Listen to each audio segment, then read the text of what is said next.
Last one is the cube root of negative 162. Now, this one was a tricky one, so I thought I would do that one for y'all. So let's break that down. Oops. Oh, well. So what I'm actually going to do is I'm going to pull out that negative because I know that's negative 1 times 162. And that's going to make my life a lot easier. So let's break down 2 times, that would be 81.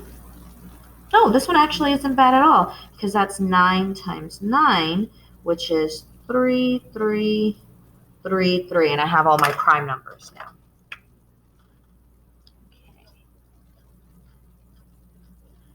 Okay, and my index this time is 3. So let's rewrite.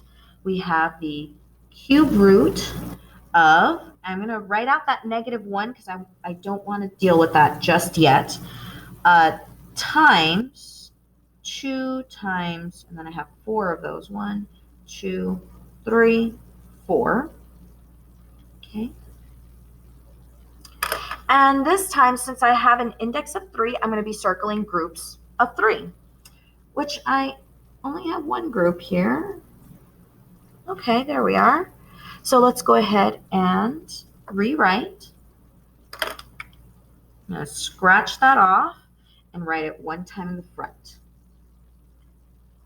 So then that leaves me with the cube root of -1 times 2 times 3, which would give me, well, 2 times 3 is 6, times -1, -6. So my final answer would be 3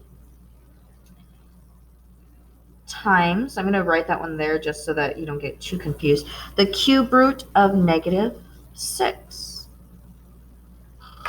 Now, for those of you who have an Android and you want to double check your work, you can use this app here. Let's see if it shows. Not really, a little too bright.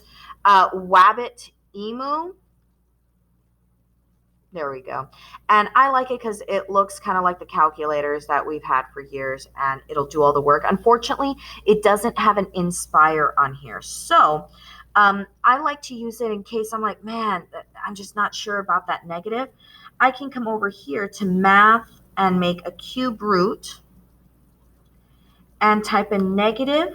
Remember, the negative is down at the bottom, 162. And then type in my final answer of 3 cube root of -6. And you'll notice that it's the exact same answer. So that's how I know that I am indeed correct. Now, unfortunately, you can't do the same thing whenever you have variables. But if all you have are integers, hey, you can check yourself. All right. So reminder, you guys need to finish 1, 2, 3, 4, 5 problems on your own. I think I tried doing the hardest ones for y'all. Take a look at the examples. I do have tutoring Tuesday and working Wednesday in case you need help. See y'all in class.